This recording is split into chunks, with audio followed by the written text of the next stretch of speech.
الحمد لله نحمده ونستعينه ونستغفره ونعوذ بالله من شرور أنفسنا ومن سيئات أعمالنا. من يهده الله فلا مضل له ومن يضلله فلا هادي له. ونشهد أن لا إله إلا الله وحده لا شريك له. ونشهد أن سيدنا وحبيبنا ومولانا محمدا عبده ورسوله الذي أرسله بالحق بشيرا ونذيرا وداعيا إلى الله بإذنه وسراجا منيرا. فقد قال الله سبحانه وتعالى في كلامه المجيد وفرقانه الحميد: أعوذ بالله من الشيطان الرجيم. بسم الله الرحمن الرحيم. إن الله وملائكته يصلون على النبي يا أيها الذين آمنوا صلوا عليه وسلموا تسليما. اللهم صل على سيدنا مولانا محمد وعلى آل سيدنا مولانا محمد. বারি বারি করো বান্দা, এবারই তো তোমার নয়, আসল বাড়ি হবে তোমার। শরতিন হাদে মাটির ঘর। আল্লাহুম্মা সাইয়্যিদিনা মাওলানা মুহাম্মদ وعلى آل سيدنا مولانا محمد. মানব দানব পশু পাখি হাজার হাজার মখলুকাত আল্লাহর তাসবিহ নবীর দরুদ পড়ে সবে দিবারাত। আল্লাহুম্মা সাইয়্যিদিনা মাওলানা মুহাম্মদ ওয়া আলা আলি সাইয়্যিদিনা মাওলানা মুহাম্মদ। বালাগাল উলা بكماله كشف الدجى بجماله حسنت جميع خصاله. صلوا عليه وآله. محمد مصطفى تمہیں حبیب پاک داور ہو، شفیع سے مشکل کشائے روز محشر ہو. بلغ العلا بکمالہ کشف الدجى بجمالہ حسنت جميع خصاله. صلوا عليه وآله. أعوذ بالله من الشيطان الرجيم.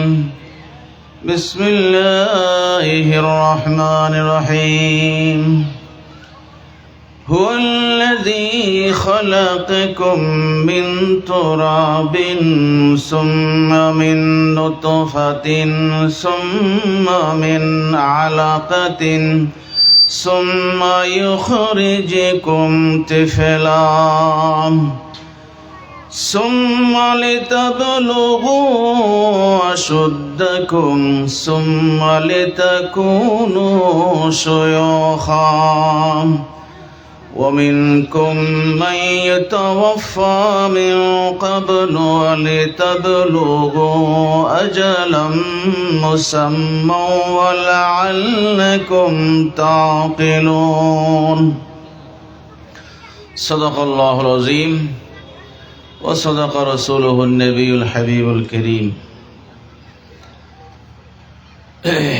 আজকে মাতাব্বর পাড়া যুব সংঘ ও যুবকদের এলাকাবাসীর যুবকদের উদ্যোগে আয়োজিত মাহফিলের সম্মানিত সুযোগ্য সভাপতি, মুসলিম ব্লক মডেল মসজিদের সম্মানিত ইমাম ও খতিব ও দারুস সুন্নাহ মাদ্রাসার মুহতামিম হযরত মাওলানা সুলাইমান খান সাহেব মাদ্দাজিল্লুহুল আলী, আজকের মাহফিলের প্রধান মেহমান, প্রধান অতিথি, মুসলিম ব্লক জামে মসজিদের সাবেক ইমাম ও খতিব এবং দারুস সুন্নাহ মাদ্রাসার প্রতিষ্ঠাতা হযরত মাওলানা আব্দুল কাদের সাহেব সহ বিশেষ উলামায়ে কেরাম, আজকের মাহফিলের সঞ্চালক প্রিয় ভাই হাফেজ বেলাল সহ অত্র বাঘাইছড়ি উপজেলার সকল স্তরের সম্মানিত উলামায়ে কেরাম, আজকের মাহফিলের আয়োজক যারা যুব সংঘ, যুব সমাজ, অর্থাৎ আমার এই প্রাণপ্রিয় বাঘাইছড়ি উপজেলার সকল স্তরের মুসলমান ভাই এবং পর্দার অন্তরালের সম্মানিত মা ও বোনেরা, সকলকে আবারও সালাম দিচ্ছি। আসসালামু আলাইকুম ওয়া রাহমাতুল্লাহ। আল্লাহ সুবহানাহু ওয়া তাআলার দরবারে শুকরিয়া আদায় করছি যে আল্লাহ রব্বুল আলামিন একটা সুন্দর মাহফিলের আয়োজন করার জন্য এবং আমাদেরকে আলোচনা করার এবং শোনার সুযোগ করে দিয়েছেন। সে মনিবের দরবারে বিনীতভাবে শুকরিয়া আদায় করছি। পড়ছে আলহামদুলিল্লাহ, বলো সবাই আলহামদুলিল্লাহ। দরুদ ও সালাম প্রেরণ করছি বিশ্বের মানবতার মহান শিক্ষক বিশ্বনবী সৈয়দুল মুরসালিন শফিউল মুজনবিন খাতামান নবীন রাহমাতুল লিল আলামিন মুহাম্মদুর রাসূলুল্লাহ সাল্লাল্লাহু আলাইহি ওয়াসাল্লামের পবিত্র রওজা মোবারকে। আজকের মাহফিলের আয়োজন যারা করেছেন তারা হলো এই যুব সমাজ। আমি আজকের এই তরুণ তরুণী যুবক যুবতীদের উদ্দেশ্যে আমাকে যে সময় দেওয়া হয়েছে, নির্দিষ্ট সময়ের ভিতরে কিছু কয়েকটি গুরুত্বপূর্ণ কথা বলবো, আল্লাহ তাআলা যদি তৌফিক দান করেন। সুতরাং আলোচনা শুরু করার আগে আহ্বান করছি অত্র এলাকার যুব সংঘ, যুব সমাজ, তরুণেরা সকলেই মাহফিলের প্যান্ডেলে চলে আসলে ভালো হবে। সুতরাং আমি আশা করব সকল তরুণ যুবকরা মাহফিলে চলে আসবেন। আর যদি মাহফিলে না আসেন তাহলে এই মাহফিলের আয়োজন করার আপনাদের কোনো দরকার আছে বলে আমি মনে করি না। সুতরাং সকলকে আসার জন্য আমি আহ্বান জানাচ্ছি। তরুণ তরুণী যুবক যুবতীদের ব্যাপারে আল্লাহ তাআলা কোরআনে কি বলেছেন সে বিষয়ে আলোচনা করবো ইনশাআল্লাহ। আল্লাহ তাআলা তৌফিক দান করুন, বলে আমিন। আমি যে আয়াতে কারিমা তেলাওয়াত করেছি সূরা আল মুমিনুন 67 নম্বর আয়াত। এখানে আল্লাহ তাআলা বলেন যে তিনি তোমাদেরকে সৃষ্টি করেছেন মাটি দ্বারা, অতঃপর শুক্রবিন্দু দ্বারা, অতঃপর জমার রক্ত দ্বারা, অতঃপর তোমাদেরকে বের করেছেন শিশুরূপে, অতঃপর তোমরা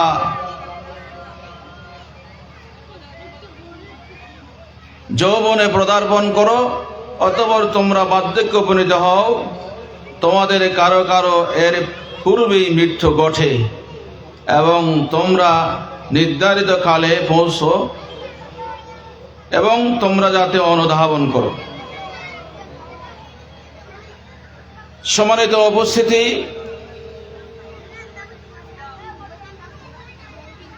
কোরআনে কারীমের আয়াত আল্লাহ তাআলা বলেন যে আমি মানুষ সৃষ্টি করেছি মাটি থেকে। কোত্থেকে? মাটি থেকে মানুষ সৃষ্টি করেছি। এরপরে শুক্রবিন্দু, এরপরে জমাট রক্ত। শুক্রবিন্দু, জমার রক্ত, মাটি থেকে আল্লাহ তাআলা মানব গোষ্ঠীকে সৃষ্টি করেছেন। বলেন আলহামদুলিল্লাহ। আলহামদুলিল্লাহ। এরপরে আল্লাহ তাআলা বলেন আমি বাচ্চা আকারে তোমাদের মায়ের গর্ভ থেকে তোমাদেরকে বের করে এনেছি। সুম্মা ইউখরিজুকুম তিফলা। তিফলুন মানে বাচ্চা, বাচ্চা আকারে মায়ের গর্ভ থেকে আস্তে করে বের করে এনেছি। বলেন না সুবহানাল্লাহ। এখানে আল্লাহ তাআলা কয়েকটা স্তরের কথা বলেছেন। প্রথমে মাটি, তারপরে শুক্রবিন্দু, তারপরে জমার রক্ত, এরপরে বাচ্চা। সম্পূর্ণ একটা বাচ্চা মায়ের গর্ভের ভিতরে আল্লাহ তাআলা তৈরি করে আস্তে করে বের করে নিয়ে আসছে। আল্লাহ তাআলা এরপরে বলেন যে তোমরা যৌবনে পদার্পণ করো, বাচ্চা থেকে যৌবনে, তারপরে বার্ধক্য উপনীত হও। এরপর আল্লাহ তাআলা বলেন তোমাদের কারা কারো এর পূর্বে মৃত্যু ঘটে, অর্থাৎ যৌবন হওয়ার আগে, যুবক হওয়ার আগে, বার্ধক্যে পৌঁছানোর আগেও অনেকের মৃত্যু ঘটে। ঘটে কি ঘটে না?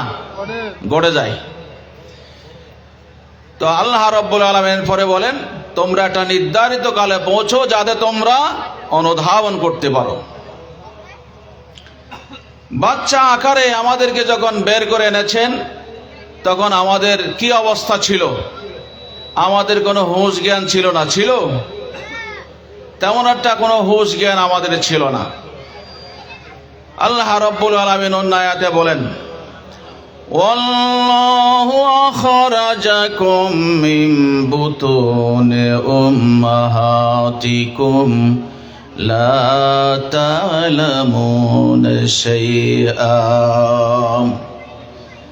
আমি তোমাদের এমন রব, এমন স্রষ্টা, আমি তোমাদেরকে যখন তোমাদের মায়ের গর্ভ থেকে বাচ্চা আকারে বের করে এনেছি তখন তোমাদের হুঁশ ছিল না, জ্ঞান ছিল না। সুবহানাল্লাহ। ওয়াল্লাহু আখরাজাকুম মিন বুতুনি উম্মাহাতিকুম লা তা'লামুনা শাইআ। তোমরা কিছুই জানতে না, কিছুই বুঝতে না। কান্না ছাড়া তোমাদের কোনো ভাষা ছিল না। সম্মানিত হাজিরিন, আমি বেশি ব্যাখ্যাতে যেতে পারবো না। বেশি ব্যাখ্যাতে গেলে এই সামনে এগোতে পারবো না। তাহলে আমরা আজকে প্রথমে বুঝে নিলাম আমরা মায়ের গর্ভ থেকে জমিনে আসছি বাচ্চা আকারে। কি আকারে? বাচ্চা আকারে এসেছি। এরপরে তরুণ, যুবক, যুবতী। বলেন না সুবহানাল্লাহ। এমনিতেই আমরা তরুণ যুবক হতে পারি নাই। এখানে অনেক আমাদের মা বাবার অনেক কষ্ট স্বীকার করে আমাদেরকে লালন পালন করেছেন। প্রথম নম্বর কথা হলো যে আমি কয়েকটা গুণাবলীর কথা বলবো। সেখানে একটা হলো আমরা আমাদেরকে আল্লাহ তাআলা কোত্থেকে সৃষ্টি করেছেন সেটা আমি আপনাদের সামনে কোরআনের আয়াতের মাধ্যমে তুলে ধরেছি। এরপর আমাদেরকে বাচ্চা আকারে আল্লাহ তাআলা বের করেছেন। এখন আমরা তরুণ যুবক বয়সে উপনীত হয়েছি। এখন আমাদের দায়িত্ব কর্তব্য কি? আমরা কাকে অনুসরণ অনুকরণ করব, কাকে আদর্শ হিসেবে মডেল হিসেবে গ্রহণ করব, এটা হচ্ছে 2 নম্বর কথা। আল্লাহ রাব্বুল আলামিন বলেন, লাকাদ কানা লাকুম ফি রাসূলিল্লাহি উসওয়াতুন হাসানাহ। উসওয়াতুন হাসানাহ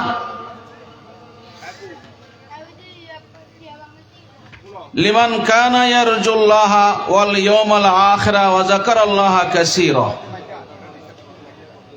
এটা হচ্ছে সূরা আহজাবের 21 নম্বর আয়াত। আল্লাহ রাব্বুল আলামিন বলেন, অবশ্যই তোমাদের জন্য রাসূল সাল্লাল্লাহু আলাইহি ওয়াসাল্লামের মধ্যে রয়েছে উত্তম আদর্শ তাদের জন্য যারা আল্লাহ ও পরকাল প্রত্যাশা করে এবং আল্লাহকে অধিক স্মরণ করে। সম্মানিত হাজিরিন, আমাদের আদর্শ হচ্ছে, মডেল হচ্ছে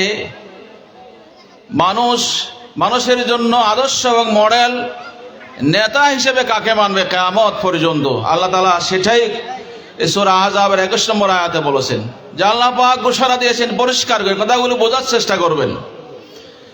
লাকাদ কানা লাকুম ফি রাসূলিল্লাহি উসওয়াতুন হাসানাহ।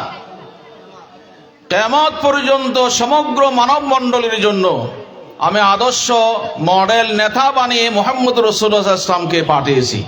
বলেন না সুবহানাল্লাহ। সুতরাং যারা মুহাম্মদ সাল্লাল্লাহু আলাইহি ওয়াসাল্লামকে আদর্শ হিসেবে গ্রহণ করবে, মডেল হিসেবে গ্রহণ করবে, নেতা হিসেবে গ্রহণ করবে এবং জীবনের সকল পর্যায়ে মেনে চলবে, অনুসরণ অনুকরণ করবে মুহাম্মদ রাসূলুল্লাহ সাল্লাল্লাহু আলাইহি ওয়াসাল্লামকে জীবনের সকল পর্যায়ে, ব্যক্তি, পরিবার, সমাজ, রাষ্ট্রে, ব্যবসা বাণিজ্যে, পরিবারে, রাজনীতি, অর্থনীতি, সমাজে যা আছে, মানুষের জীবনে যা হবে, সকল পর্যায়ে মুহাম্মদ সাল্লাল্লাহু আলাইহি ওয়াসাল্লামের আদর্শ, মুহাম্মদ সাল্লাল্লাহু আলাইহি ওয়াসাল্লামকে নেতা হিসেবে যারা মানবে, অনুসরণ অনুকরণ করবে, আল্লাহ তাআলা তাদেরকে ক্ষমা করবেন এবং তাদেরকে জান্নাত দান করবেন। বলেন না সুবহানাল্লাহি ওয়া বিহামদিহি, আল্লাহু আকবার। মুহাম্মদ সাল্লাল্লাহু আলাইহি ওয়াসাল্লামকে যদি আমরা অনুসরণ অনুকরণ করি, আদর্শ হিসেবে গ্রহণ করি, মডেল হিসেবে গ্রহণ করি, নেতা মানি, তাহলে কি হবে? আল্লাহ রাসূল বলেছেন, ক্বালা রাসূলুল্লাহ সাল্লাল্লাহু আলাইহি ওয়াসাল্লাম, মান আহাব্বা সুন্নতি ফাকাদ আহাব্বানি ওয়া মান আহাব্বানি কানা মাই ফিল জান্নাহ। সুবহানাল্লাহ। যারা আল্লাহ রাসূল সাল্লাল্লাহু আলাইহি ওয়াসাল্লাম বলেছেন, যারা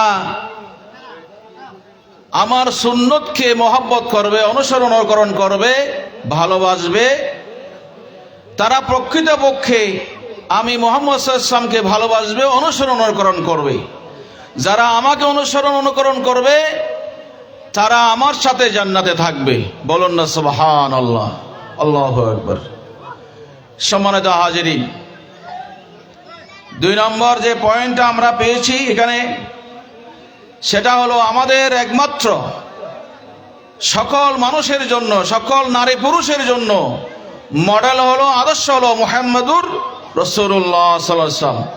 রাসূল সাল্লাল্লাহু আলাইহি ওয়াসাল্লামকে যারা মডেল, আদর্শ এবং নেতা হিসেবে গ্রহণ করবে তারা আল্লাহ রাসূল সাল্লাল্লাহু আলাইহি ওয়াসাল্লামের সাথে জান্নাতে থাকবে। বলুন সুবহানাল্লাহ। এখানে আরেকটা কথা না বললেই নয়, মুহাম্মদ সাল্লাল্লাহু আলাইহি ওয়াসাল্লাম ছাড়া অন্য কাউকে যদি আপনি আদর্শ হিসেবে গ্রহণ করেন, নেতা মানেন, অনুসরণ অনুকরণ করেন, তাহলে তাদের এই বসবাস সম্পর্ক কিয়ামতে তাদের সাথে হবে, রসুলের সাথে হবে না। কারণ রসুলকে তো সব ক্ষেত্রে অনুসরণ অনুকরণ করেন, নেতা মানেন নাই। আল মাররু মা মান আহাব্বা। আল্লাহ রসুল বলেছেন, দুনিয়াতে যাদের সাথে ভালোবাসা, উঠক বটক, যারা যাদেরকে নেতা মানবে, অনুসরণ অনুকরণ করবে, হাসর হবে তাদের সাথে। কিয়ামতের ময়দানে দেখা সাক্ষাৎ হাসর হবে তাদের সাথে। একে পরিষ্কার কথা, এখানে কোনো বেজাল নেই। সুতরাং আপনি নেতা হিসেবে কারে মানবেন, আদর্শ হিসেবে কারে গ্রহণ করবেন, সিদ্ধান্ত আপনার। আমাদের দায়িত্ব হলো কোরআন হাদিসের আলোকে আপনাদেরকে বলে দেওয়া। কথা কি বোঝাতে পারছি? এখন আপনি মডেল হিসেবে, নেতা হিসেবে কাকে গ্রহণ করবেন? ব্যক্তি, পরিবার, সমাজ, রাষ্ট্রের রাজনীতি, অর্থনীতি সকল ক্ষেত্রে সেটা সিদ্ধান্ত আপনার। কারণ মুহাম্মদ রাসূলুল্লাহ সাল্লাল্লাহু আলাইহি ওয়াসাল্লাম তিনি পরিবারের লিডার ছিলেন, সমাজের লিডার ছিলেন, গোটা পৃথিবীর লিডার ছিলেন। আল্লাহ রসুল ইমামতি করেছেন, বিচার করেছেন, রাষ্ট্রনায়ক ছিলেন, শাসন করেছেন, যুদ্ধ করেছেন। রসুলের জীবনে মানুষের প্রয়োজন সকল দিক ও বিভাগ বাস্তব আল্লাহ রসুল আমল করে প্রশিক্ষণ দিয়ে গেছেন। বলুন না সুবহানাল্লাহ। কারণ আপনি বিবাহ সাথে কিভাবে করবেন, ছেলে মেয়ে কিভাবে লালন পালন করবেন, পিতামাতার সাথে কি আচরণ করবেন, আপনার প্রতিবেশীর সাথে কি রকম আচরণ করবেন, ব্যবসা বাণিজ্য, শক্তি সন্ধি, যুদ্ধ, মিছিল মিটিং সব মুহাম্মদ রাসূলুল্লাহ সাল্লাল্লাহু আলাইহি ওয়াসাল্লাম জীবনে বাস্তব রয়েছে। সুতরাং যে সমস্ত মহিলা পুরুষরা রাসূল সাল্লাল্লাহু আলাইহি ওয়াসাল্লামকে অনুকরণ করবে, আল্লাহ রসুল বলেছেন তারা কানা মাই ফিল জান্নাহ, আমার সাথে জান্নাতে থাকবে। এটা ছিল আমার 2 নম্বর কথা। 3 নম্বরে আমাদের যে গুণাবলী থাকা দরকার, আল্লাহ তাআলা বলেছেন কুল ইন্না সালাতি ওয়া নুসুকি ওয়া মাহইয়ায়া ওয়া মামাতি লিল্লাহি রাব্বিল আলামিন। সূরা আনআমের 162 নম্বর আয়াত এটা। আল্লাহ রাব্বুল আলামিন বলেন, হে মুহাম্মদ সাল্লাল্লাহু আলাইহি ওয়াসাল্লাম, আপনি বলে দিন দুনিয়ার মানব মণ্ডলীকে, কুল ইন্না সলাতি, তোমরা বলো নিশ্চয় আমার নামাজ, ওয়া নুসুকি ওয়া মাহইয়ায়া ওয়া মামাতি লিল্লাহি রাব্বিল আলামিন, বলো আমার নামাজ, আমার কুরবানি, আমার যাবতীয় কাজকর্ম ব্যক্তি থেকে শুরু করে পরিবার, সমাজ, রাষ্ট্র, আন্তর্জাতিক পরিমণ্ডলে আমার সালাত, আমার কুরবানি, আমার যত অনুষ্ঠান আছে, আমার বেঁচে থাকা, আমার মরে যাওয়া, লিল্লাহি রাব্বিল আলামিন, সমস্ত কিছু হবে আল্লাহ রাব্বুল আলামিনের জন্য। সুবহানাল্লাহ। এটা জোরে বলেন সুবহানাল্লাহ। কথাকে বোঝাতে পারছি আমি? আল্লাহ তাআলা বলছেন, হে রাসূল আপনি বলে দিন পৃথিবীর মানব মণ্ডলীকে, যারা আল্লাহকে রব হিসেবে মানবে তাদের সমস্ত কিছু হবে, সালাত হবে আল্লাহর জন্য, কোরবানি হবে আল্লাহর জন্য, দান হবে আল্লাহর জন্য, বেঁচে থাকা হবে আল্লাহর জন্য, মরে যাওয়া হবে আল্লাহর জন্য। বলেন না সুবহানাল্লাহি ওয়া বিহামদিহি, আল্লাহু আকবার। অতএব আমাদের প্রত্যেকটা কাজকর্ম হতে হবে আল্লাহ পাকের জন্য। কার জন্য? আল্লাহ পাকের জন্য, আল্লাহ রব্বুল আলামিনের জন্য আমাদের কাজকর্ম হবে যদি আমরা মুহাম্মদ সাল্লাল্লাহু আলাইহি ওয়াসাল্লামকে অনুকরণ করি। নেতা মানি, মডেল মানি, আদর্শ মানি। বলুন না সুবহানাল্লাহি ওয়া বিহামদিহি, সুবহানাল্লাহিল আযীম। 4th নম্বর কথা হচ্ছে, আমি যেটা তরুণ জওয়ানদের জন্য বলতে চাই, ইন্নাল্লাহা ইয়া'মুরু বিল আদলি ওয়াল ইহসান। আল্লাহ রাব্বুল আলামিন বলেন সূরা নাহলের 90 নম্বর আয়াত, আমি আয়াত নাম্বার সহ আপনাদেরকে বলে দিচ্ছি। নিঃসন্দেহে আল্লাহ নির্দেশ দিচ্ছেন ন্যায় বিচার ও ইনসাফের, ন্যায় বিচার ইনসাফের নির্দেশ আল্লাহ তাআলা দিচ্ছেন আমাদেরকে। সুতরাং আমরা যদি পরিবারে, সমাজে, রাষ্ট্রে ন্যায় বিচার প্রতিষ্ঠা করতে পারি, তাহলে এটা আল্লাহ তাআলার নির্দেশ। ন্যায় বিচার এবং ইনসাফ ভিত্তিক বিচার ফায়সালা প্রতিষ্ঠার জন্য আল্লাহ রাব্বুল আলামিন দুনিয়াতে মানুষদেরকে প্রেরণ করেছেন, সৃষ্টি করেছেন। বলেন না সুবহানাল্লাহ। ইনসাফ ভিত্তিক বিচার ফায়সালা কিভাবে হবে? আল্লাহ রাব্বুল আলামিন পৃথিবীর মানব মণ্ডলীকে সৃষ্টি করার আগে ঘোষণা দিয়েছেন ফেরেশতাদের সামনে, ইন্নী জাইলুন ফিল আরদে খলিফা। আল্লাহ তাআলা বলেন সূরা বাকারার ভিতরে, আমি এই পৃথিবীর জমিনে আমার খলিফা, আমার প্রতিনিধি আমি প্রেরণ করব, সৃষ্টি করব।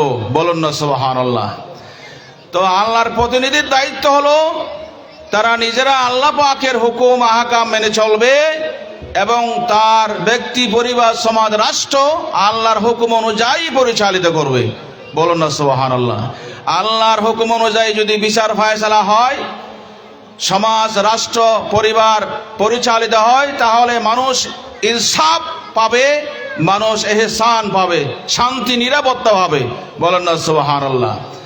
আল্লাহ রাব্বুল আলামিন বলেন, فَإِمَّا يَأْتِيَنَّكُم مِّنِّي هُدًى فَمَن تَبِعَ هُدَايَ فَلَا خَوْفٌ عَلَيْهِمْ وَلَا هُمْ يَحْزَنُونَ। সুবহানাল্লাহ।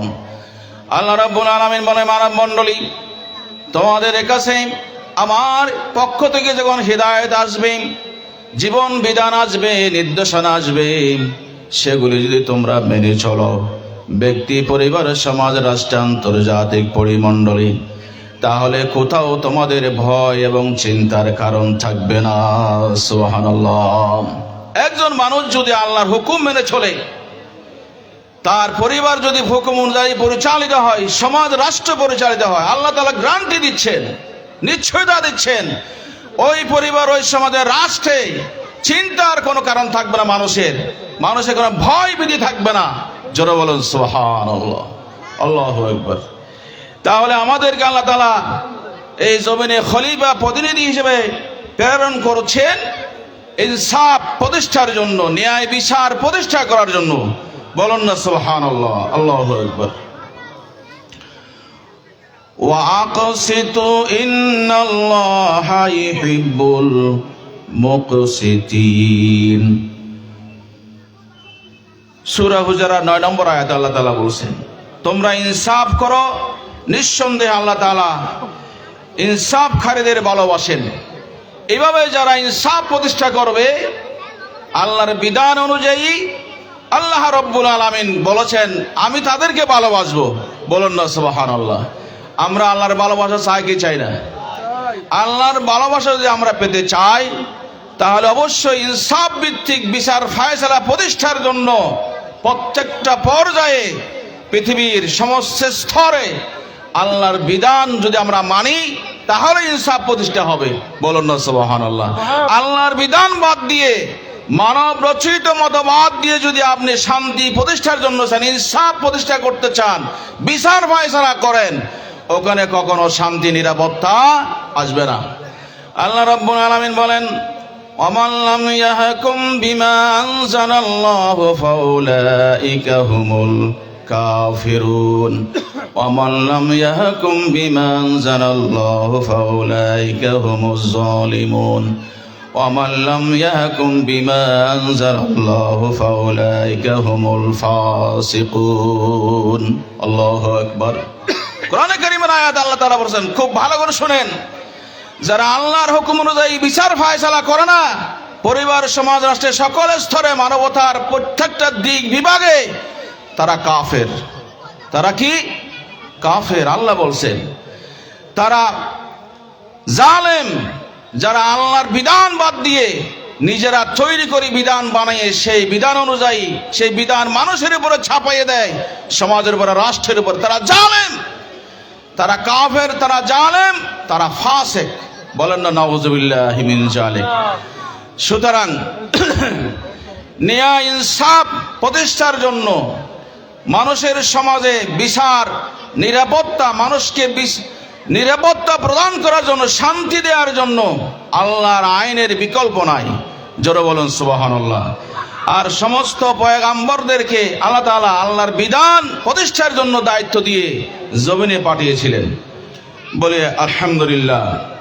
5 নম্বর হলো, আমাদেরকে আল্লাহ তাআলা কোরআনে বলেন, ফাইজা আযামতা ফাতাওয়াক্কাল আলাল্লাহ ইন্নাল্লাহা ইউহিব্বুল মুতাওয়াক্কিলিন। খুব ভালো করে খেয়াল করেন, আল্লাহ রাব্বুল আলামিন বলেন, তোমরা যে কোনো কাজ করার সিদ্ধান্ত নাও, ব্যক্তিগতভাবে, পারিবারিকভাবে, সামাজিকভাবে, রাষ্ট্রীয়ভাবে, আন্তর্জাতিকভাবে, খুব খেয়াল করেন, কোনো কাজ করার জন্য যদি তোমরা সিদ্ধান্ত নাও, তাহলে তোমরা আল্লাহর উপরে ভরসা করো। কার উপরে? কথা বলেন, কার উপরে? আল্লাহর উপরে ভরসা করো, আল্লাহর উপরে তাওয়াক্কুল করো। ফাইজা আযামতা ফাতাওয়াক্কাল আলাল্লাহ ইন্নাল্লাহা ইউহিব্বুল মুতাওয়াক্কিলিন। যারা আল্লাহর উপরে ভরসা করে যে কোনো কাজকর্ম, ব্যক্তি পরিবার, সামাজিক, রাষ্ট্রীয় যত কাজকর্ম আল্লাহর উপর ভরসা করে তারা এই সিদ্ধান্ত নেবে। আল্লাহ রাব্বুল আলামিন বলেন আমি তাদেরকে ভালোবাসি। বলুন না সুবহানাল্লাহ। অন্য আয়াতে আল্লাহ তাআলা বলেন আমান ইয়াতাওয়াক্কাল আলাল্লাহ ফাহুয়া হাসবুহু। যারা আল্লাহর উপরে তাওয়াক্কুল করবে, ভরসা করবে, আল্লাহ তাদের জন্য যথেষ্ট। জোরে বলেন সুবহানাল্লাহ। সম্মানিত উপস্থিতি, আমাদের জীবন অনেক কাজকর্ম আছে, লেখাপড়া আছে, বিবাহ শাদী আছে, ব্যবসা বাণিজ্য আছে, রাজনীতি আছে, বিচার ফায়সালা আছে, আছে না? সমস্ত ক্ষেত্রে আমরা ভরসা করব, তাওয়াক্কুল করব আল্লাহর উপরে, তাহলে ওই কাজ আল্লাহ আমার জন্য সহজ করে দিবেন। যারা আল্লাহর উপরে তাওয়াক্কুল করে কাজ করে, আল্লাহ পাক তাদের ওই বান্দা বান্দির জন্য ওই কাজ সহজ করে দেন। কথা বুঝতে পারছেন? তাদের জন্য কি করেন আল্লাহ তাআলা? ওই কাজটা সহজ করে দেন। বলেন না সুবহানাল্লাহ। আপনারা একটু কথা না বলতে হয় না, কেউ কথা বলবেন না। সাইডে এই যে এই জোয়ানারা এদিকে বসেন, কথা বলবেন না। কথা বলা নিষেধ মাহফিলে, কথা বলা যাবে না। ইশারা ইঙ্গিতে কথা বলেন, ডিস্টার্ব করবেন না। অনেক মানুষ শুনতেছে, এখানে এটা লাইভ দেওয়া হচ্ছে, সবাই শুনতেছে, একেবারে কোনো ডিস্টার্ব করবেন না। আল্লাহ তাআলা আমাদেরকে নিরবচ্ছিন্নভাবে কথা বলার এবং ইখলাসের সাথে কথা বলার এবং শোনার তৌফিক দান করেন বলে আমিন। সালাতুন আম রাসূলুল্লাহ আলাইকুম, সালামুন ইয়া হাবিবাল্লাহ আলাইকুম। তাহলে আমি বলতেছিলাম, যারা আল্লাহর উপর ভরসা করবে, তাওয়াক্কুল করবে, আল্লাহ তাদের জন্য কি হবে? যথেষ্ট হবে। কি হবে? যথেষ্ট হবে। আমরা কার উপরে ভরসা করবো ভাই? সকালবেলা এদিকে খেয়াল করেন, সকালবেলা গাড়ি নিয়ে বের হলেন, টমটম নিয়ে বের হলেন, সিএনজি নিয়ে বের হলেন, মাহিন্দ্র নিয়ে বের হলেন, অথবা কেউ কোদাল বার নিয়ে বের হলেন কাজকর্ম করার জন্য, কেউ ধান লাগাতে গেলেন, কেউ চাষাবাদ করতে গেলেন, মরিচ লাগাতে গেলেন। ভরসা করবে কার উপরে? আল্লাহর। বলুন না কার উপরে? আল্লাহর উপরে ভরসা করব।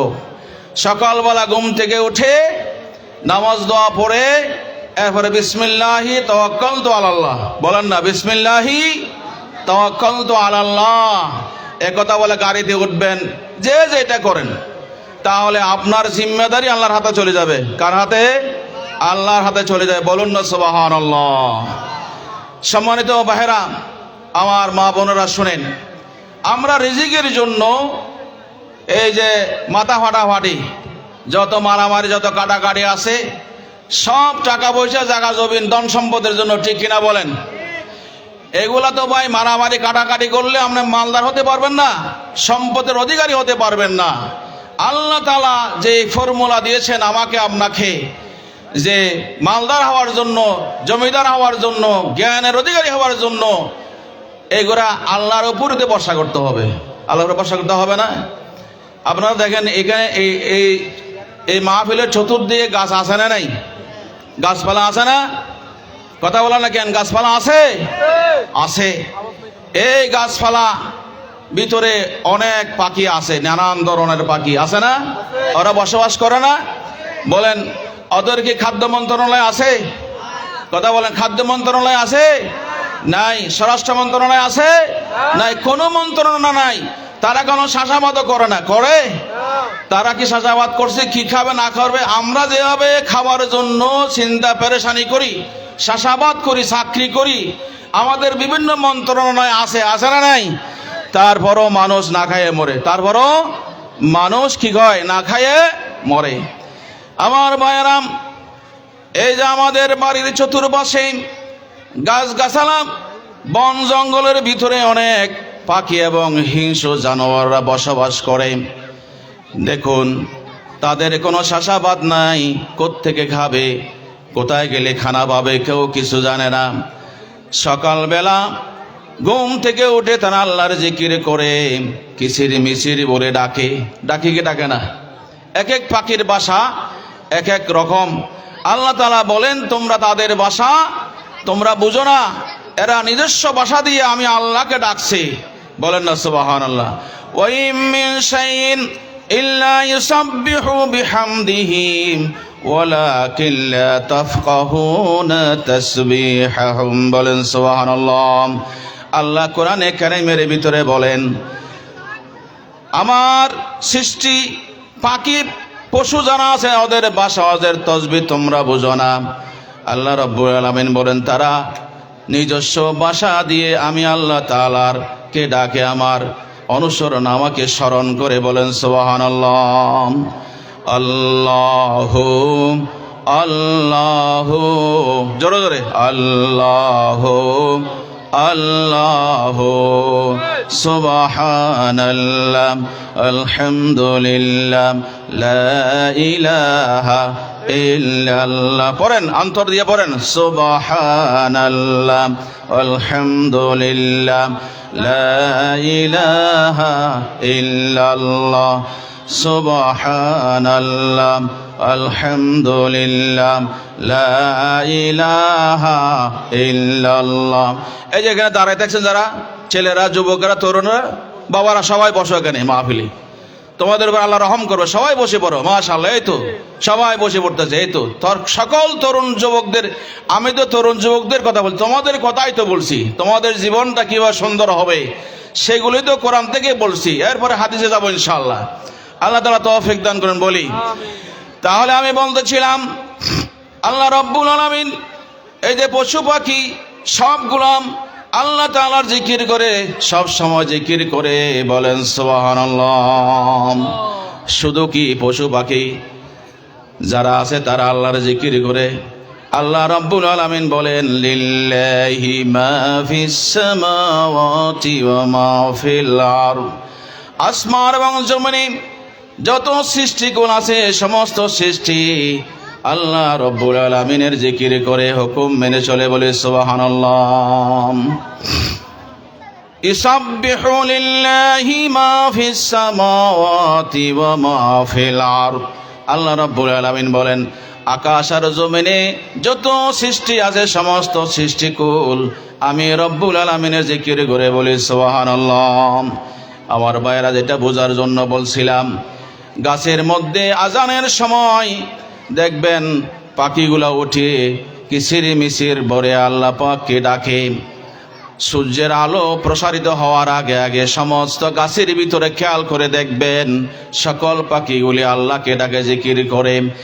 এরপরে যখন সূর্যের আলোতে ফর্সা হয়ে যায়, ওই পাখিগুলি আল্লাহর উপরে তাওয়াক্কুল করে, উড়াল দিয়ে কোথায় খাবার পাবে, কোথায় রিজিক পাবে সেটা জানে না, আল্লাহর উপরে ভরসা করে দিয়ে একদিকে ছুটে চলে যায়।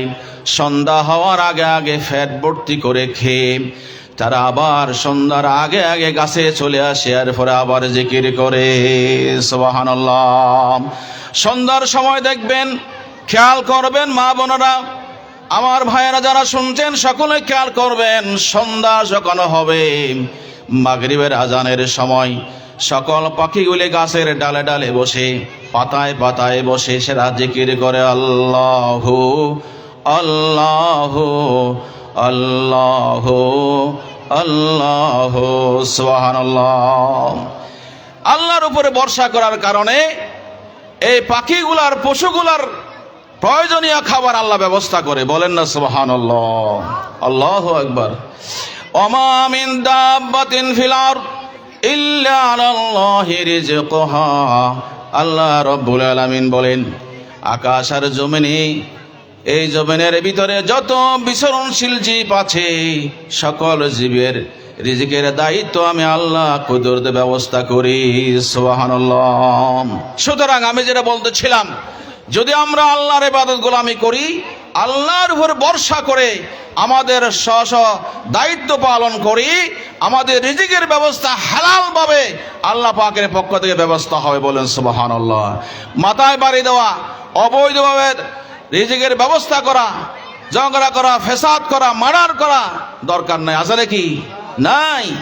সুতরাং আল্লাহ রাব্বুল আলামিনকে যদি আমরা মানি, আল্লাহ তাআলা আমাদের সকল রিজিক, ইজ্জত, সম্মান সমস্ত কিছুর ব্যবস্থা করে দিবেন। বলি আলহামদুলিল্লাহ। আল্লাহ রাব্বুল আলামিন কিভাবে আমার আপনার রিজিকের ব্যবস্থা করবেন সেটা আপনি টেরও করতে পারবেন না, সেটা আল্লাহ তাআলা বলছেন। وَيَرْزُقُهُ مِنْ حَيْثُ لَا يَحْتَسِبُ وَمَنْ يَتَوَكَّلْ عَلَى اللَّهِ فَهُوَ حَسْبُهُ إِنَّ اللَّهَ بَالِغُ أَمْرِهِ قَدْ جَعَلَ اللَّهُ بِكُلِّ شَيْءٍ قَدْرًا। এবং তাকে তার দারুণার্থীর জায়গা থেকে রিজিক দিবেন আল্লাহ তাআলা। বলুন না সুবহানাল্লাহ। যে ব্যক্তি আল্লাহর উপরে ভরসা করে তার জন্য তিনি যথেষ্ট। বলুন সুবহানাল্লাহ। এতক্ষণ যে কথাগুলি বললাম, আমার ভাইয়েরা, আমার বোনেরা, সকল ইমানদার নরনারীকে বলছি, আপনি আল্লাহর উপরে তাওয়াক্কুল করবেন, রিজিকের জন্য আমরা কোনো টেনশন করতে হবে না। আল্লাহর হুকুম অনুযায়ী যদি আপনি জীবন পরিচালনা করেন, তাহলে আল্লাহর পক্ষ থেকে কুদরতিভাবে কিভাবে আমার আপনার জন্য হালাল রিজিক, পর্যাপ্ত পরিমাণ বরকতময় রিজিকের ব্যবস্থা আল্লাহ করে দেবেন, এটা আমরা টেরও করতে পারবেন না। বলুন না সুবহানাল্লাহ। সুতরাং আমরা রিজিকের অন্বেষণে আমরা মারামারি, কাটাকাটি, ঝগড়া, ফাসাদ, অবৈধ কোনো পন্থা গ্রহণ করব না। আল্লাহ তাআলা আমাদের তৌফিক দান করুন বলে আমিন। সিবাগাতাল্লাহি ওয়া মান আহসানু মিনাল্লাহি সিবাগাতাও ওয়া নাহানু লাহু আবিদুন। 5 নম্বর পর্যন্ত বলছে, এটা 6 নম্বর, এটা 6 নম্বর কথা। আল্লাহ তাআলা বলেন, আমরা আল্লাহর রং গ্রহণ করেছি, আল্লাহর রঙের চাইতে উত্তম রং আর কার হতে পারে, আমরা তারও ইবাদত করি। বলি সুবহানাল্লাহ। এটা সূরা আল বাকারার 138 নম্বর আয়াত।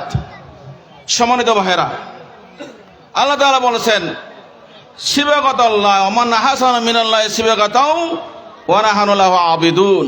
আপনি কার রং ধারণ করবেন? এখানে বলা হয়েছে যে আমরা আল্লাহর রং ধারণ করছি, আল্লাহর রঙের চাইতে উত্তম রং আর কারো নাই।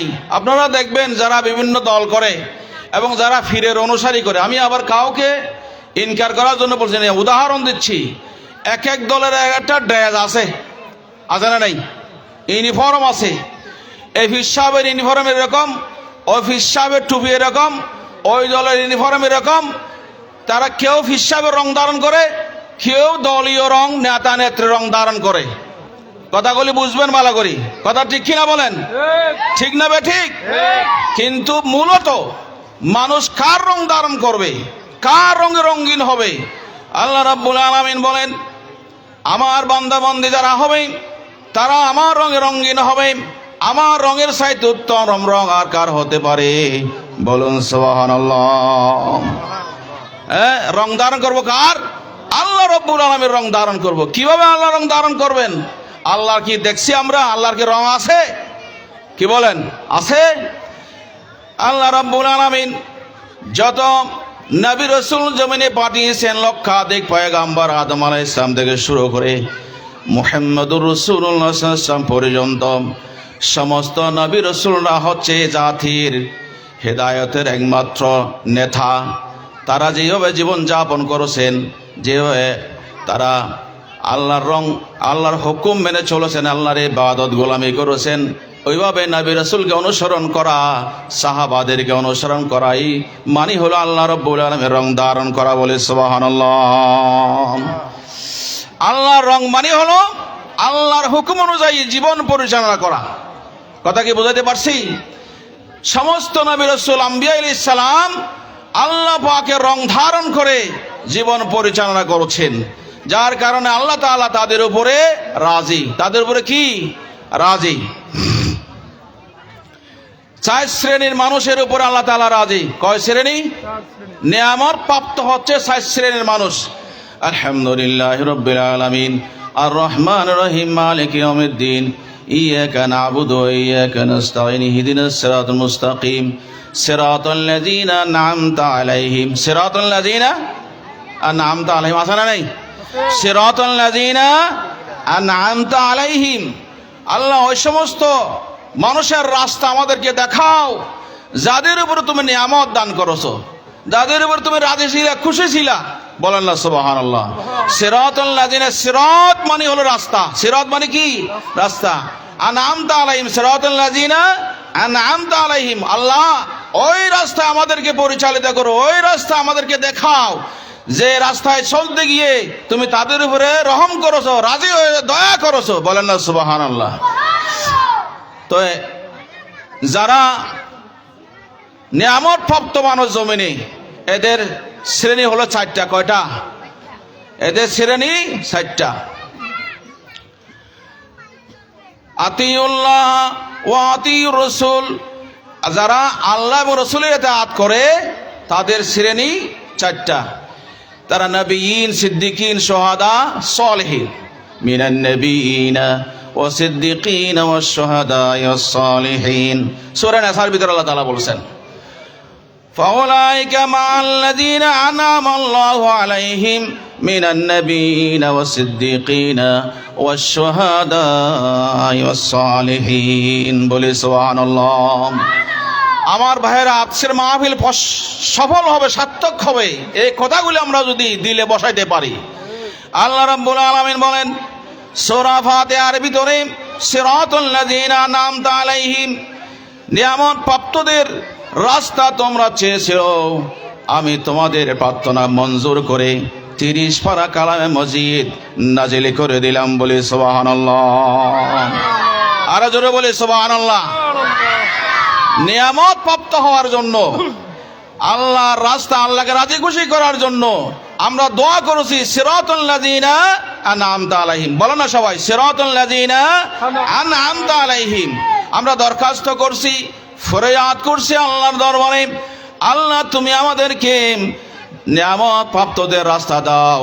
আল্লাহ রাব্বুল আলামিন জবাবে দিয়ে দিলেন, 30 পারা কালামে মজিদ দিয়ে দিলেন, ওয়া নি'বুদুনি হাযা সিরাতুম মুস্তাকিম। সুবহানাল্লাহ।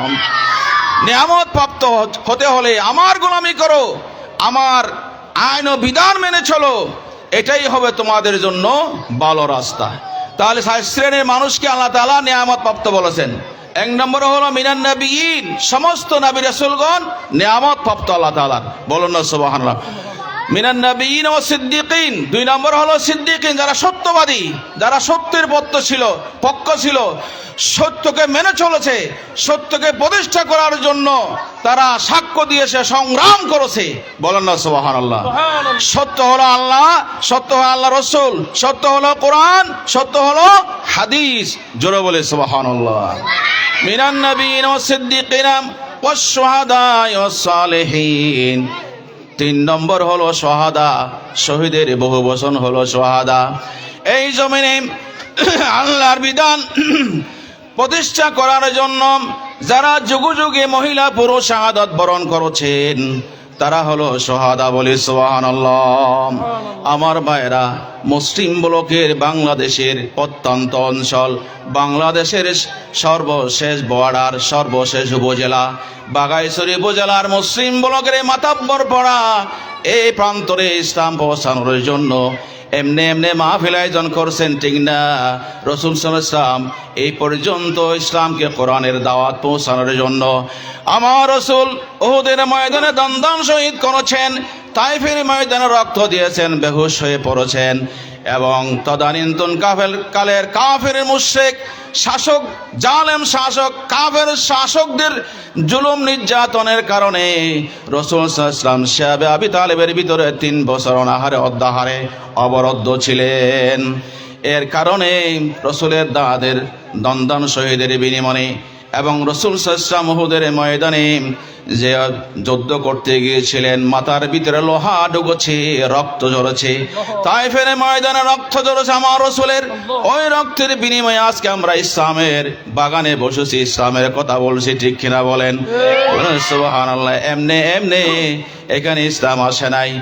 এই কোরআনের আইন প্রতিষ্ঠা করার জন্য, কালেমাকে পর্যন্ত পৌঁছানোর জন্য আজকে যে মানুষ হাজার হাজার কোটি কোটি মানুষ কোরআনের ছায়াতলে আসছে, কালেমার ছায়াতলে এসে আশ্রয় নিয়েছে, নিরাপত্তা পাচ্ছে, সারা পৃথিবীতে ইসলাম সরাসরি হচ্ছে। এই ইসলাম প্রতিষ্ঠার জন্য সর্বপ্রথম জমিনে যিনি শাহাদতের নজনা পেশ করেছেন তিনি হলেন হযরত সুমাইয়া রাদিয়াল্লাহু তাআলা আনহা। বলে সুবহানাল্লাহ, আরো জোরে বলেন সুবহানাল্লাহ। আমার মায়েরা, আমার বোনেরা, ভালো করে শুনেন, দ্বীন প্রতিষ্ঠার জন্য, কোরআনের আইন প্রতিষ্ঠার জন্য এবং মানুষকে ইসলাম শিক্ষা দেওয়ার জন্য সর্বপ্রথম যিনি শাহাদতের নজনা পেশ করেছেন তিনি হলেন আমার মা হযরত সুমাইয়া রাদিয়াল্লাহু তাআলা আনহা। বলি সুবহানাল্লাহ। আমার মায়েরা, মুহাম্মদ রাসূলুল্লাহ সাল্লাল্লাহু আলাইহি 40 বছর বয়সে যখন ওহী প্রাপ্ত হলেন এবং নবুয়ত প্রাপ্তি হলেন, সর্বপ্রথম খদিজাতুল কুবরা রাদিয়াল্লাহু তাআলা আনহার কাছে গিয়ে বললেন যে এই ওহী নাজিলের ঘটনা বললেন। তখন পাদ্রী বলল, তদানীন্তনকালের ওয়ারাকা ইবনে নওফল, তিনি ঘটনা যখন বর্ণনা দিলেন, ওয়ারাকা বললেন খদিজারে, এই মুহাম্মদের কাছে যে জিবরিল ওহী নিয়ে আসছে এটা হলো আখিরি জামানার পয়গাম্বর বিশ্ব নবী মুহাম্মদুর রাসূলুল্লাহ। বলেন সুবহানাল্লাহ। ইনি আখিরি নবী, এরপর আর কোনো নবী আসবে না। ও আমার মায়েরা, বোনেরা, সর্বপ্রথম রাসূল সাল্লাল্লাহু আলাইহি ওয়াসাল্লাম ওহী প্রাপ্ত হওয়ার পরে তখন ঈমান এনেছেন সর্বপ্রথম খদিজাতুল কুবরা রাদিয়াল্লাহু তাআলা আনহা। বলি সুবহানাল্লাহ। খদিজা যখন বুঝতে পারলেন আল্লাহ রসুল তিনি নবী, সাথে সাথে পড়ে নিলেন লা ইলাহা ইল্লাল্লাহু মুহাম্মাদুর রাসূলুল্লাহ। জোরে বলেন সাল্লাল্লাহু আলাইহি ওয়াসাল্লাম। তদানীন্তনকালে সবচেয়ে ধনাঢ্য মহিলা ছিল, ব্যবসায়ী ছিল খদিজাতুল কুবরা। সেরা ব্যবসায়ী, সেরা তিনি টাকা পয়সা মালিক ছিলেন। খদিজাতুল কুবরা রাদিয়াল্লাহু তাআলা আনহা ইসলাম কবুল করার পরে ইসলাম প্রতিষ্ঠার জন্য সারা জমিনের ভিতরে, পাহাড়ে পর্বতে, সব জায়গাতে ইসলাম পৌঁছানোর জন্য খদিজা রাদিয়াল্লাহু তাআলা আনহার সমস্ত সম্পদ রাসূল সাল্লাল্লাহু আলাইহি ওয়াসাল্লামের কাছে ওয়াকফ করে দিয়েছেন। সুবহানাল্লাহ।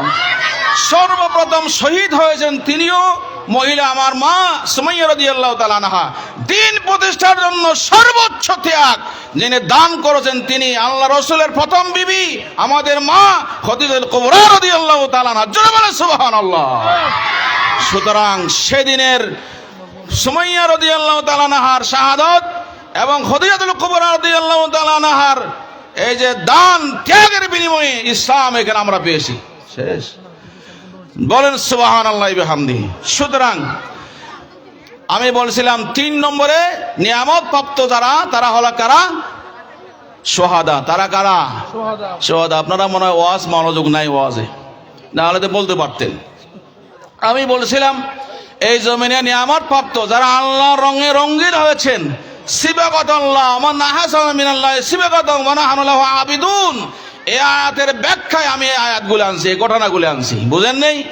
যারা আল্লাহর রং ধারণ করে, যারা আল্লাহকে রব হিসেবে মানে, প্রভু হিসেবে মানে, যারা আল্লাহরে ভরসা করে, তাদের জীবন, তাদের ব্যবসা, তাদের বাণিজ্য, তাদের সালাত, তাদের বেঁচে থাকা, তাদের মরে যাওয়া সমস্ত কিছু লিল্লাহি রাব্বিল আলামিন। কার জন্য?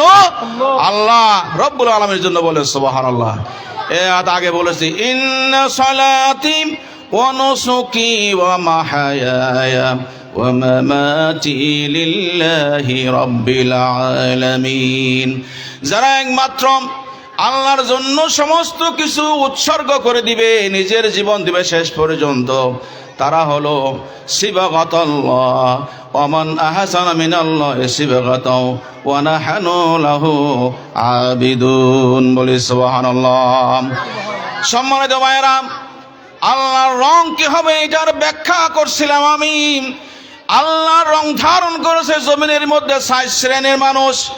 আল্লাহ রাব্বুল আলামিন সূরা নিসার ভিতরে বলে দিয়েছেন, ফাউলাইকা মাআল্লাযীনা আনামাল্লাহু মিনান নাবিয়িনা ওয়াস-সিদ্দীকিনা ওয়াশ-শুহাদা'i ওয়াস-সালিহিন। বলি আল্লাহু আকবার। সবাই বলেন লিল্লাহি তাকবীর। আর জোরে লিল্লাহি তাকবীর। এরকম আনা হয়েছে, আলহামদুলিল্লাহ বলি। সুতরাং নিয়ামত প্রাপ্ত যারা, তারা আল্লাহর রং ধারণ করার কারণে আল্লাহ তাদের উপর রাজি হয়েছেন, খুশি হয়েছেন, বলি সুবহানাল্লাহ। ভাইরাম, 3 নম্বর শহীদ যারা হয়েছেন আল্লাহ পাকের জন্য, দ্বীনের জন্য, তারা 3 নম্বর। 4 নম্বর হচ্ছে মিনাস সালিহিন, তারা হচ্ছে সৎকর্মপরায়ণ। তারা কি? সৎকর্মপরায়ণ। সৎকর্মপরায়ণ যারা সৎকর্ম করে, যারা আল্লাহ রং ধারণ করে, যারা আল্লাহকে রব মানে, আল্লাহ ছাড়া কাউকে ভয় করে না, যারা মডেল হিসাবে, আদর্শ হিসাবে মুহাম্মদ রাসূলুল্লাহ সাল্লাল্লাহু আলাইহি ওয়াসাল্লামকে গ্রহণ করেছে, তারা হলো এই সালেহীন। জোরে বলে সুবহানাল্লাহ। কে বলেন আমরা কি সালেহীন হতে পারবো না? ইনশাআল্লাহ সালেহীন আমরা হতে পারি। এই মাহফিলের ইন্তজাম করা, নামাজ আদায় করা, এগুলা কার কাম? সালেহীনদের কাম, সৎকর্মশীলদের কাম, বলি আলহামদুলিল্লাহ। সম্মানিত ভাইয়েরা, এরপরে 8 নম্বর হলো যে গুণাবলী আমাদের থাকা দরকার, কোরআন থেকে কোট করছি। উতলু মা উহিয়া ইলাইকা মিনাল কিতাবি ওয়া আকিমিস সালাতা ইন্নাস সালাতা তানহা আনিল ফাহশাই ওয়াল মুনকার ওয়ালা যিকরুল্লাহি আকবার ওয়াল্লাহু ইয়ালামু মা তাসনাউন, বলি সুবহানাল্লাহ। সূরা আনকাবুতের 45 নম্বর আয়াত নোট করবেন যদি আপনারা। আমি কোরআনের বাইরে একটা কথা বলছি না, হাদিসের শেষ পর্যায়ে যাবো ইনশাআল্লাহ, যতটুকু আল্লাহ তৌফিক দেয়। আল্লাহ তাআলা বলেছেন, আপনি আপনার প্রতি নাজিলকৃত কিতাব পাঠ করুন এবং নামাজ কায়েম করুন, নিশ্চয়ই নামাজ অশ্লীল গর্হিত কাজ থেকে বিরত রাখে। আল্লাহর স্মরণ সর্বশ্রেষ্ঠ, আল্লাহ জানেন তোমরা যা করো। এই আয়াতের অর্থ আমি আপনাদের সামনে পেশ করেছি। আল্লাহ তাআলা অর্ডার করছেন মুহাম্মদ সাল্লাল্লাহু আলাইহি ওয়াসাল্লামকে, আপনার উপরে যে কিতাব নাজিল হয়েছে সে কিতাব আপনি পড়তে থাকুন, আমল করতে থাকুন, বলেন না সুবহানাল্লাহ। এবং নামাজ কায়েম করুন, নিশ্চয়ই নামাজ অশ্লীল ফাহিশা কাজ থেকে বিরত রাখে। আল্লাহর জিকির করুন, আল্লাহর জিকির, আল্লাহর স্মরণ সর্বশ্রেষ্ঠ স্মরণ, বলেন না সুবহানাল্লাহ।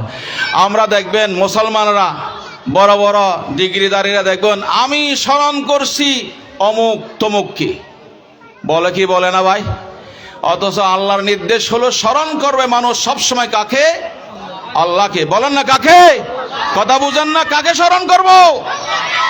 শয়নে স্বপনে, উঠতে বসতে, হাঁটতে চলতে ফিরতে আমার জীবনে এমন কোন দিক বিভাগ বাদ যাবে না যেখানে আমি আল্লাহকে স্মরণ করব না, বলেন সুবহানাল্লাহ।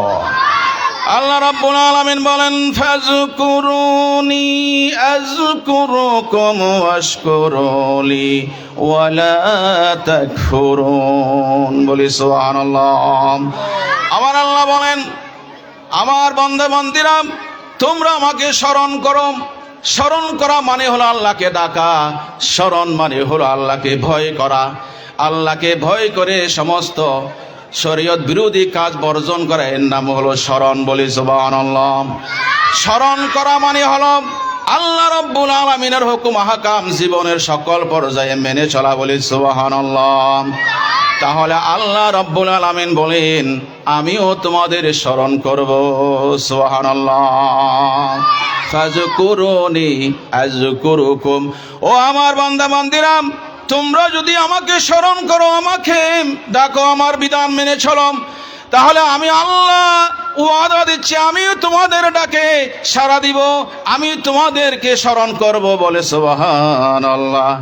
আমি যদি বলি আল্লাহ আল্লাহ আল্লাহু লা ইলাহা ইল্লাহু সুবহানাল্লাহ আলহামদুলিল্লাহ লা ইলাহা ইল্লাল্লাহ, এভাবে যদি আল্লাহ জিকির করি, তাহলে আল্লাহ বলেন, ও আমি আল্লাহ ঘোষণা, আমার বান্দা বান্দীরা আমি তোমাদের জিকির করব, বলেন সুবহানাল্লাহ। যে আল্লাহর জন্য হয়ে যাবে, আল্লাহ তার জন্য হয়ে যাবে, বলি সুবহানাল্লাহ। সম্মানিত ভাইরা, মানুষ আল্লাহকে পাওয়ার জন্য, জান্নাতে যাওয়ার জন্য, আল্লাহ সন্তুষ্টি অর্জনের জন্য বিভিন্ন দলে, বিভিন্ন ফিসাবে দরবারে, বিভিন্ন মাজারে মানুষ যায় কি যায় না ভাই? যাই কেউ কেউ বলে যে মানুষ গুনাহ করেছে তারা সরাসরি আল্লাহকে কাছে যেতে পারে না, এই জন্য ফিরের মাধ্যমে যায়, এরকম আছে না নাই? কিন্তু আল্লাহ রাব্বুল আলামিন বলেন, আমি আল্লাহ পাক গুনাহগারদেরকে ডাক দিয়ে বলেছেন, কুল ইয়া ইবাদিয়াল্লাযীনা সারাফু আলা আনফুসিহিম লা তাকনাতু মির রাহমাতিল্লাহ। আয়াতে কোরআনের বাইরে একটা কথা বলছি না।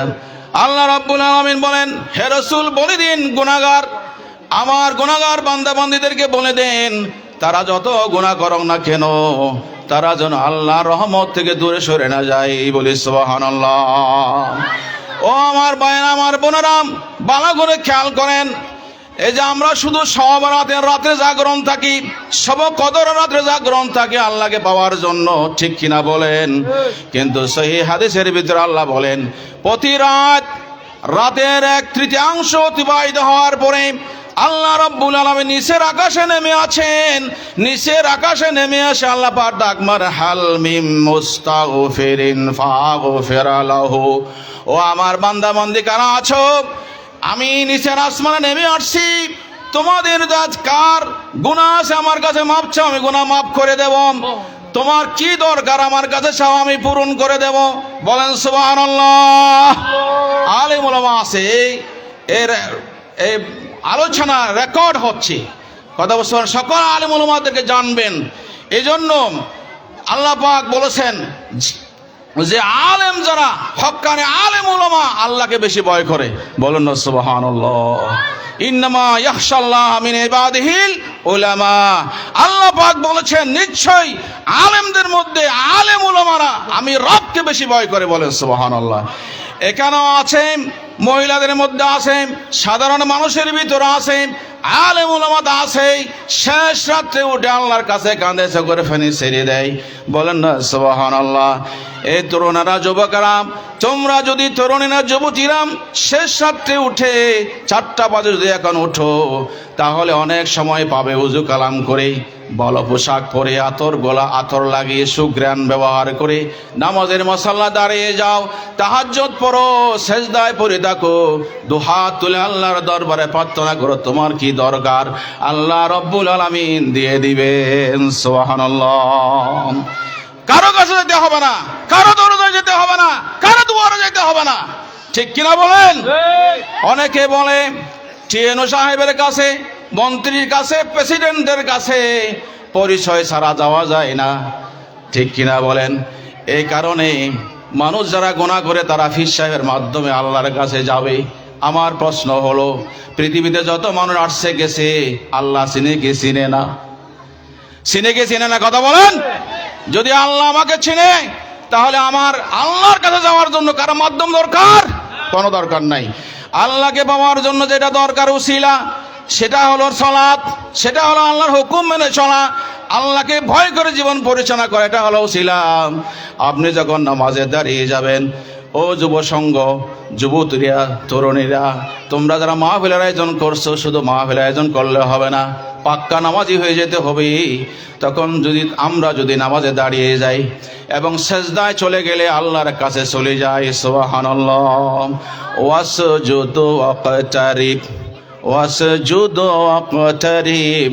আল্লাহ তাআলা কোরআনে বলেন, যখন আমার বান্দা সেজদায় পড়ে যায়, তখন আমার বান্দা বন্দিনীর সাথে আমার সাথে আর কোনো হিজাব থাকে না, পার্টিশন থাকে না, পর্দা থাকে না, ডাইরেক্ট আল্লাহ পাকের সাথে দিদার হয়ে যায়। সুবহানাল্লাহ। قال رسول الله صلى الله عليه وسلم الصلاة معراج المؤمنين। মুমিনদের মেরাজ হলো, সাক্ষাৎ হলো, দিদার হলো আল্লাহ তাআলার সাথে সালাত। জোরে বলেন সুবহানাল্লাহ। আপনারা সকলে নামাজ আদায় করবেন, সকল তরুণ তরুণী নামাজি হোক, যারা বয়োবৃদ্ধ আছেন, মা বাবা আছেন, আপনার ছেলে মেয়েদেরকে নামাজের শিক্ষা দেন, কোরআন হাদিসের শিক্ষা দেন। না হয় আপনি আব্বা, আপনি মা, আপনি যারা নেতৃত্ব দেন, সকলে আসামি হবেন কিয়ামতের মাঠে। আপনার ছেলেকে কেন কোরআনের প্রশিক্ষণ দেন নাই, কোরআনের শিক্ষা দেন নাই, হাদিসের শিক্ষা দেন নাই, সালাতের শিক্ষা দেন নাই? বলুন সুবহানাল্লাহ। বিশ্বাস হয় কি হয় না? নামাজে দাঁড়াবেন, আল্লাহর সাথে দিদার হয়ে যাবে। বলুন সুবহানাল্লাহ। আল্লাহ তাআলা আমাদেরকে বোঝার জন্য তৌফিক দান করুন, বলে আমিন। হাদিস শরীফের ভিতরে তরুণ তরুণী যুবকদের ব্যাপারে আসছে। আল্লাহ রসুল বলেছেন কিয়ামতের ময়দানে 7 শ্রেণীর মানুষ আরশের নিচে ছায়া পাবে, যেদিন কোনো ছায়া থাকবে না। আপনারা এই কথা জানেন কি জানেন না? কিয়ামত যেদিন সংঘটিত হবে 12 সূর্য উদয় হবে। ক সূর্য? 12 সূর্য উদয় হবে। মানুষের 1 হাত উপরে সূর্য চলে আসবে।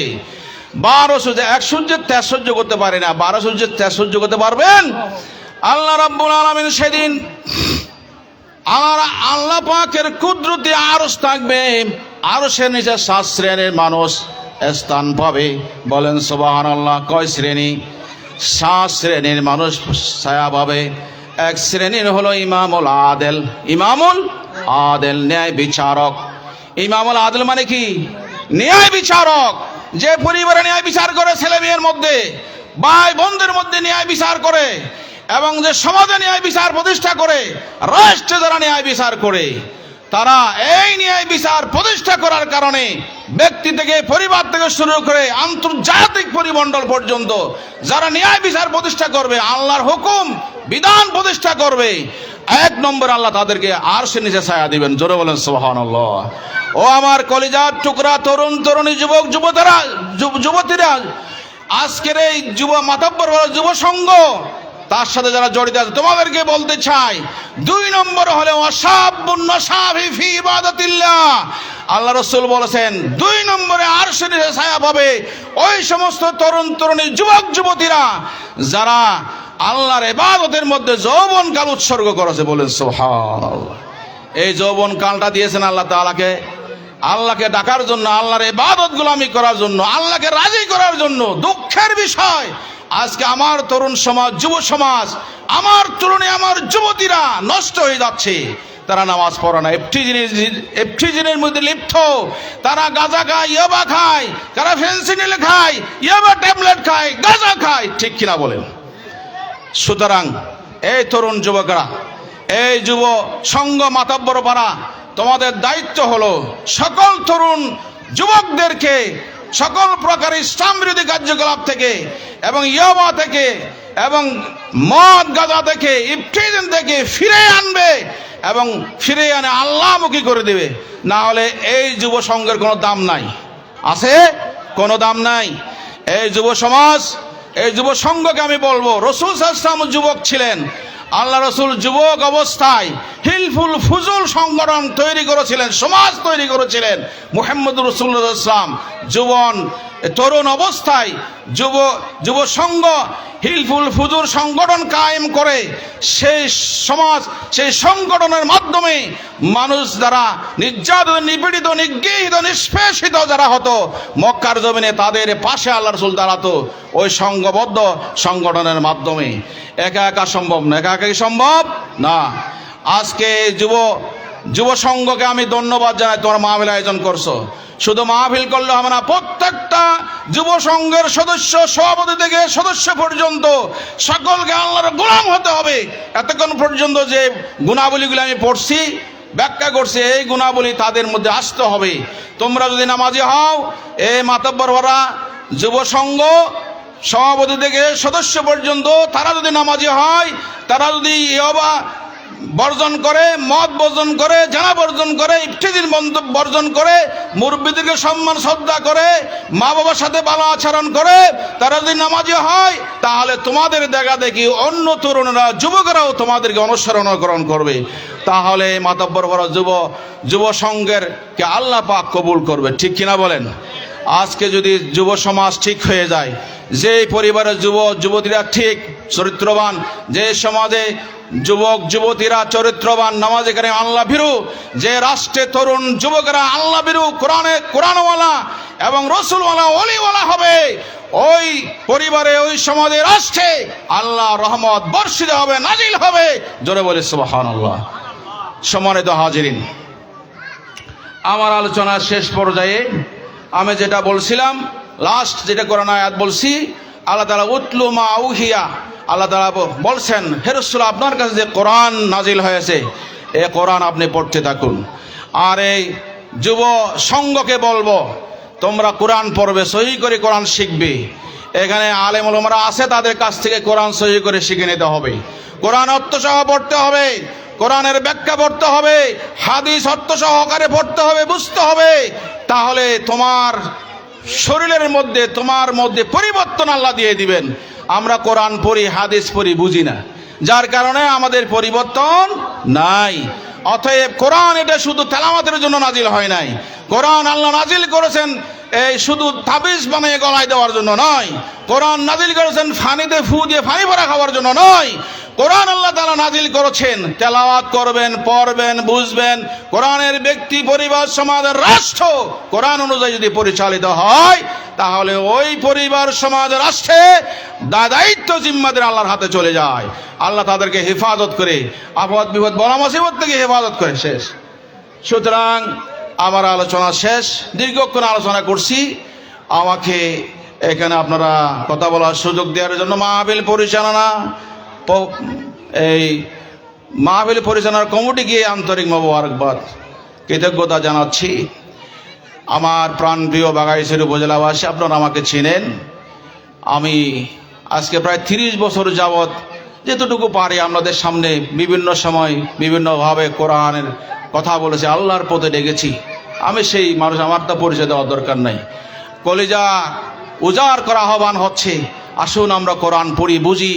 আল্লাহ তাআলা আমাদেরকে তৌফিক দান করুন। আল্লাহ তাআলা আমাদের সমাজকে কোরআনের সমাজ হিসেবে কবুল আর মঞ্জুর করুন। আজকের মাহফিলকে আল্লাহ কবুল আর মঞ্জুর করুন বলে আমিন। আসসালামু আলাইকুম ওয়া রাহমাতুল্লাহি ওয়া বারাকাতুহু। আসসালামু আলাইকুম ওয়া রাহমাতুল্লাহ। সম্মানিত মুসল্লিয়ান কিরাম, এশারের আযান হবে, নামাজ হবে, নামাজের পর